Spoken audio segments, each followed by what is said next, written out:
مجھے بتائیے حکمت اور دانائی حضور سے بڑھ کر کون جانتا تھا؟ کیسے پیغام دینا ہے، حکمت دانائی کیا ہے، رواداری کیا ہے، یہ حضور کی طرح کون جان سکتا ہے؟ اور کفار مکہ کو سب سے زیادہ تکلیف کس بات پہ ہو سکتی تھی کہ ان کے بتوں کو غلط کہا، اور انہوں نے کہا بھی کہ یہ نہ کریں، ہمارے بتوں کو غلط نہ کریں، بلکہ حضور کے چچا کے پاس آئے، جناب ابو طالب کے پاس، کہ آپ اپنے بھتیجے کو سمجھائیے کہ ہمارے بتوں کے خلاف بات نہ کریں، انہیں کوئی دولت چاہیے تو بتائیں، انہیں کسی خاتون سے نکاح کرنا ہے تو بتائیں، انہیں تخت و تاج چاہیے تو بتائیں، لیکن ہمارے بتوں کو غلط نہ کریں۔ تو حضور کے چچا حضور کے پاس آ کر کے کفار کی یہ بات سننے لگے، تو آقا کریم نے کیا کہا، یا امی لو وضع الشمس فی یمینی والقمر علی یساری، میرے چچا اگر یہ سورج کو میرے دائیں ہاتھ پہ رکھ دے اور چاند کو میرے بائیں ہاتھ پہ رکھ دے، اگرچہ ان کے لیے ممکن نہیں ہے، لیکن اگر یہ کر گزرے اور کونین کے خزانے میرے قدموں میں رکھ دیں، میں بتوں کو پھر بھی غلط کہتا رہوں گا، بتوں کو پھر بھی جھوٹا کہتا رہوں گا۔ میں آپ کو یہ بات بتانے جا رہا ہوں وہ یہ کہ کفار مکہ کو سب سے زیادہ تکلیف اس بات کی تھی کہ کوئی ان کے بتوں کو غلط کہے، اور حضور سے بڑھ کر حکمت کون جانتا تھا؟ تو چلو اس بات کو آخر میں رکھ لیا جاتا، لیکن حضور جانتے تھے دین کی بنیاد یہ، کانٹے بچھتے ہیں، گڑے کھدتے ہیں، جو بھی ہوتا ہے ہوتا رہے، لیکن لا الہ ہمارے کلمے کا آغاز یہاں سے ہوگا، پھر الا اللہ کہیں، پوری کائنات بچھ جائے تمہارے لیے، تمہیں آسان قرضے دے دے، تمہارے قرضے معاف کر دے، اس شرط پر کہ تمہاری رواداری اس طرح ہو کہ تم غلط کو غلط نہیں کہو گے، تو ہمیں یہ شرط قبول نہیں کرنی چاہیے۔ مختلف ادوار کے اندر ہر حکمران یہ کرتا ہے کہ وہ رواداری کے نام سے شریعت کی حدود سے تجاوز کرنا چاہتا ہے۔ شریعت کسی کے گھر کی لونڈی نہیں ہے، میرے محبوب کا لایا ہوا نظام۔ 25 دسمبر ہو یا کوئی اور دن،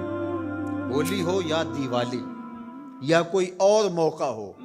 غیر مسلموں کے ساتھ ہمیں رواداری کا جو سبق ہمارے دین نے ہمیں دیا ہے، ہمیں اچھی طرح سے یاد ہونا چاہیے۔ ہم نے غیر مسلموں سے رواداری کا طریقہ مغرب سے نہیں سیکھنا، آمنہ کے لال سے سیکھنا۔ تو ہمیں کبھی بھی اس عقیدے سے انحراف نہیں کرنا چاہیے۔ ہمارے آیان اقتدار، ہمارے کار پرداز ذمہ دار حکومتوں کے تخت و تاج کے مالک مختلف ادوار کے اندر ایسے فول کر جاتے ہیں کہ جو شریعت کی دھجیاں اڑانے والی بات ہوتی ہے، اور وہ اس کو رواداری کے نام پہ کر رہے ہیں۔ ان کے ساتھ رواداری کا یہ مفہوم نہیں ہے کہ جا کے جو ہے وہ ان کے بتوں کی آپ تعظیم کریں اور ان کے اوپر چڑھاوا چڑھاویں یا پرشاد جا کے ان کی کھائیں، یا اسی طرح جو ہے وہ کرسمس ڈے کے اوپر ان کی تقریبات کے اندر اس طرح شامل ہوں کہ ان کے مذہبی شعار کو آپ جو ہے وہ اختیار کر رہے ہوں، تو یہ ہمارا دین اس کی اجازت نہیں دیتا۔ باقی وہ جو بات کہی گئی کہ تم ان کے جھوٹے خداؤں کو گالی نہ دو، وہ تمہارے سچے خداؤں کو گالی دیں گے، تو اس کا مفہوم یہ نہیں ہے کہ انہیں جھوٹا نہ کہو، انہیں غلط نہ کہو، بلکہ یہ ہے گالی نہ دو۔ سب و شتم سے روکا گیا۔ گالی دینا شائستگی نہیں ہوتی، گالی دینا، سب و شتم کرنا، یہ تو آپ کا اپنا دہن بگڑے گا، آپ کی اپنی زبان خراب ہوگی، تو اس سے منع کر دیا گیا ہے گالی نہ دو۔ تو اس کا مفہوم یہ نکال لیا گیا کہ ان کے بتوں کا احترام کرو، یہ مفہوم نہیں۔ تو یہ نہیں ہو سکتا۔ رواداری اپنی جگہ پر،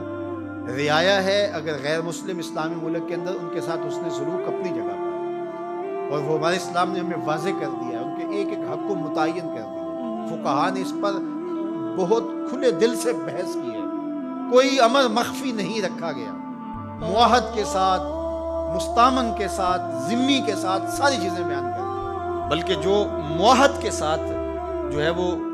زیادتی کرتا ہے تو قیامت کے دن اس کا مقدمہ حضور لڑے گا۔ یہ ہمارے دین نے ہمیں بیان کیا، زیادتی نہیں ہے، لیکن اس کا یہ مطلب نہیں ہے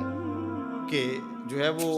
ان کے عقائد کو اختیار کر لیا جائے یا ان کے بتوں کے اوپر جا کے چڑھاوے چڑھائے جائیں، ان کے منظروں کے اندر جا کر کے جو ہے وہ اس طرح کی بات کی جائے کہ جو ہمارے شریعت اور ہمارے دین کے تقاضوں کے خلاف ہے۔